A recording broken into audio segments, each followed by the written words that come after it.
Kebakaran hutan dan lahan yang melanda sejumlah wilayah di Kalimantan tak kunjung usai. Kebakaran bahkan meluas membuat kabut asap makin pekat, mengganggu aktivitas dan menyebabkan gangguan pernafasan ISPA. Tak kunjung padamnya kebakaran hutan dan lahan membuat Presiden Prabowo mendatangi langsung titik karhutla. Safari penanganan karhutla Prabowo diawali di Kabupaten Kubu Raya, Kalimantan Barat pada Sabtu 22 Agustus. Tanpa mengenakan masker, Presiden mendatangi titik karhutla di Desa Limbung, Kecamatan Sungai Raya, Kubu Raya, didampingi Mensesnek, Seskap, Mendagri, Kapolri, dan Panglima TNI. Presiden menyusuri lahan yang terbakar dan area terdampak, melihat langsung beratnya proses pemadaman yang dilakukan petugas gabungan, serta menyapa para petugas. Di tengah peninjauan, Presiden memberikan arahan ke menteri dan jajaran. Presiden kemudian melanjutkan safari penanganan karhutla di Palangkaraya, Kalimantan Tengah. Di Palangkaraya, Presiden memimpin rapat penanganan karhutla. Senin pagi safari penanganan karhutla Presiden dilanjutkan ke Riau. Prabowo memerintahkan segera dibangun sumur bor air di 306 titik panas. Keberadaan sumur bor air diharapkan mencegah titik panas tidak berkembang menjadi titik api. Jangan nunggu sampai di titik api. Siap. Ya tolong ya masuk ke titik. Hotspot itu.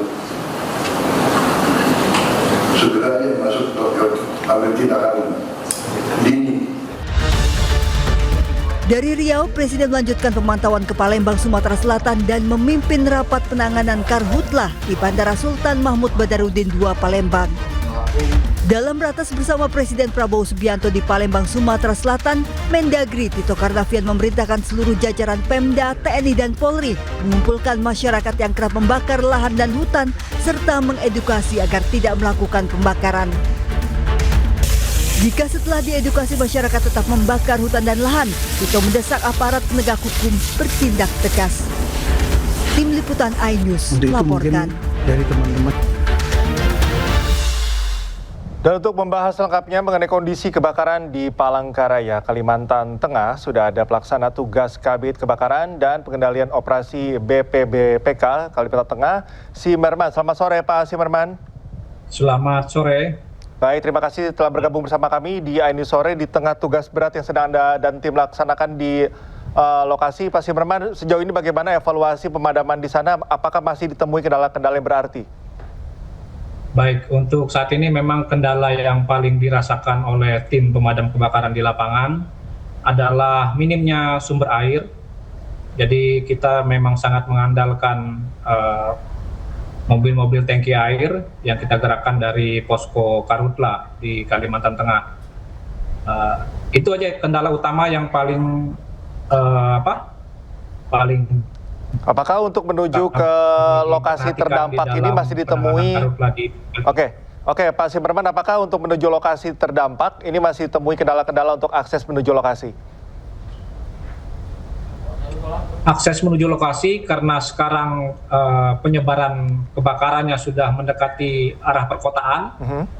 Untuk akses sekarang sudah tidak terlalu jauh karena memang kebakarannya semakin dekat dengan pemukiman. Demikian.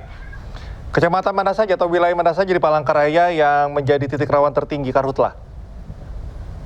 Untuk di Kalimantan Tengah yang saat ini paling luas yaitu di Kotim, di Sampit, dan disusul Palangkaraya dan Kota Waringin Barat. Kalau khusus untuk di Palangkaraya khususnya,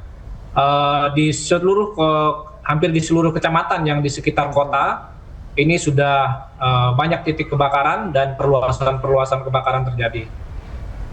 Baik, dengan cukup banyaknya kecamatan yang terdampak, khususnya di Palangkaraya, dan masih ada kendala sumber air, apa yang saat ini upaya maksimal yang bisa dilakukan, terutama untuk akses sumber air? Untuk saat ini, kami dari Satgas memaksimalkan penggunaan mobil-mobil tangki yang kita miliki. Lalu kita juga memaksimalkan sumur bor milik masyarakat dan juga sumur bor yang dibangun oleh pemerintah. Demikian. Oke, bagaimana dengan titik api yang dekat atau mulai mendekati permukiman warga? Apakah sudah bisa tertangani atau masih ada potensi yang mungkin bisa terjadi di dekat permukiman warga? Baik, karena prioritas utama kita saat ini adalah penanganan kebakaran yang mendekati pemukiman, maka untuk setiap titik kebakaran yang dekat dengan pemukiman itu menjadi perhatian khusus kami untuk pemadaman, walaupun ya potensi untuk penyalaan kembali tentu saja sangat besar karena di sekitar Palangkaraya lahan adalah lahan gambut, jadi tidak mudah untuk pemadamannya. Oke, apa saja langkah antisipasi khusus ya terutama untuk tinggi muka air gambut agar tidak mudah terbakar, terutama di musim kering? Untuk saat ini terkait dengan kapasitas air yang ada di lahan, memang kita tidak bisa berbuat banyak, kita hanya bisa berharap di adanya hujan.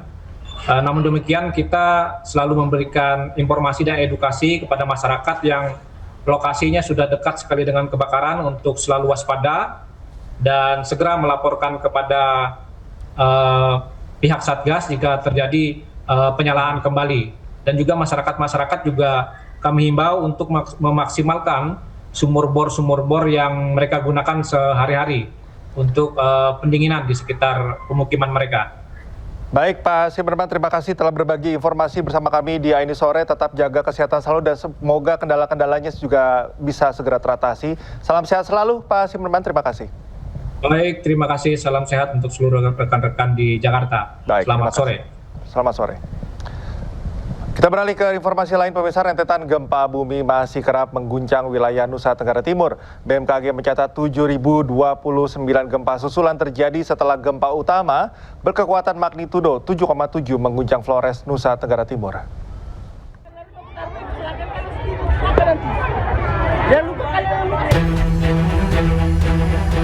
Aktivitas gempa susulan Flores masih dalam pemantauan Badan Meteorologi, Klimatologi, dan Geofisika atau BMKG untuk memastikan perkembangan kondisi kegempaan di wilayah Nusa Tenggara Timur.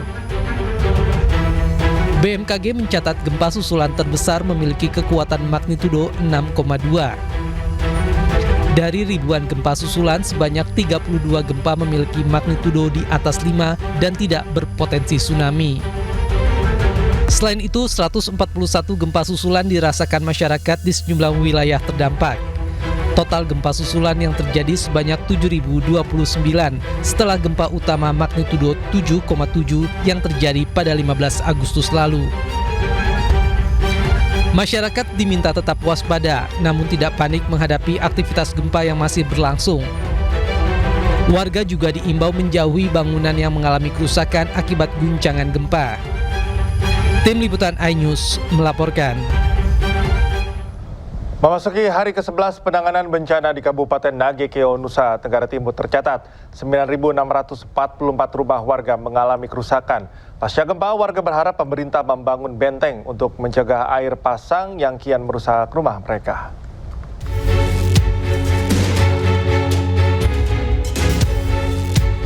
Berdasarkan data BNPB Kabupaten Nagekeo per Minggu 23 Agustus 2026, dari total 9.644 rumah yang rusak, sebanyak 3.218 rumah yang mengalami rusak berat, 1.598 rusak sedang, dan 4.828 lainnya rusak ringan. Besarnya dampak kerusakan tersebut membuat proses penanganan dan pemulihan terus dilakukan, terutama untuk memenuhi kebutuhan dasar masyarakat serta memulihkan fasilitas yang terdampak bencana. Ada dari pemerintah atau gimana caranya dibuat juga benteng macam di Desa Nangdero supaya jaga-jaga untuk kedepannya lagi. Begitu harapan kami di sini, buat benteng di tepi pantai. Hanya kita memang ada masalah di 2 hari pertama, karena setelah gempa itu khusus untuk Nagekeo, kalau kabupaten yang lain sepertinya tidak, yaitu telekomunikasi dan listrik itu lumpuh total. Kerusakan juga terjadi pada sejumlah fasilitas umum dan infrastruktur. Tercatat 54 fasilitas pemerintahan, 125 fasilitas pendidikan, 52 fasilitas kesehatan, 49 rumah ibadah, serta masing-masing 7 fasilitas air bersih dan akses jalan turut terdampak. Selanjutnya, pemerintah bersama pihak terkait masih melakukan pendataan, penanganan dampak bencana, dan pemulihan di sejumlah wilayah terdampak di Kabupaten Nagekeo. Dari Nagekeo, Nusa Tenggara Timur, Joni Nura, iNews melaporkan. Dan untuk mengetahui informasi selengkapnya, kami telah terhubung dengan jurnalis iNews Joni Nura di lokasi pengungsian Stadion Gelora Samador, Maumere, Nusa Tenggara Timur. Selamat sore, Joni. Bagaimana kondisi para pengungsi di sana? Baik, selamat sore Cikal. Dapat saya sampaikan bahwa saat ini saya sedang berada di kamp pengungsian di lapangan Berdikari Lenaki Keop.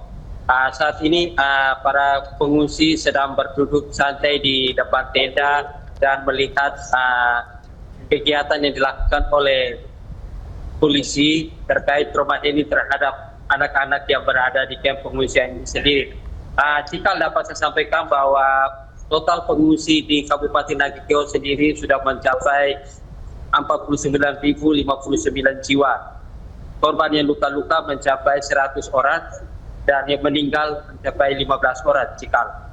Hingga saat ini Pemda Nagri Keo sendiri dan pemerintah pusat terus melakukan pembenahan dan data semua korban yang luka maupun rumah-rumah yang rusak yang berada di Kabupaten Nagri Keo sendiri.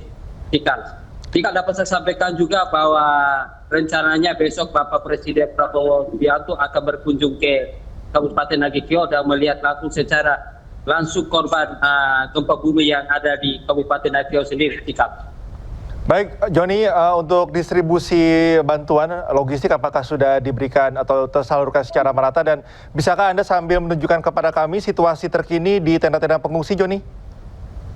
Baik, terkait dengan bantuan yang diberikan kepada korban erupsi, korban gempa bumi yang terjadi di Kabupaten Nagri Keo sendiri, sampai saat ini masih terkendala, para pengungsi masih membutuhkan tidur.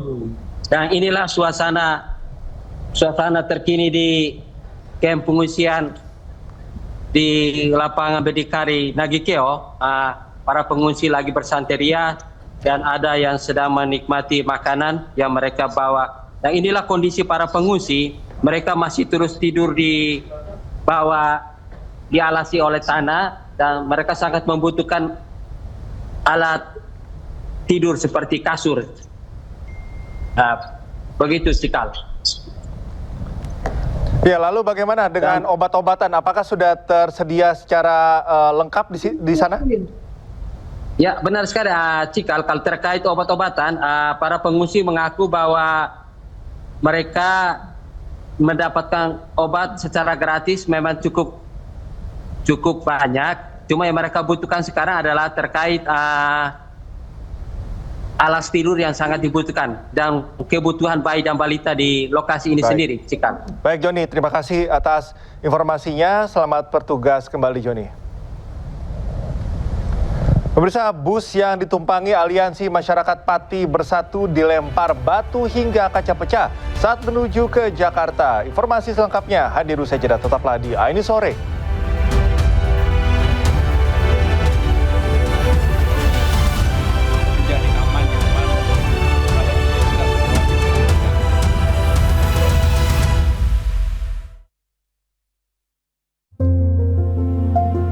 Pertama kali minum lem mineral, aku sempat mikir, kok ada air yang seger banget, seperti ada manis-manisnya.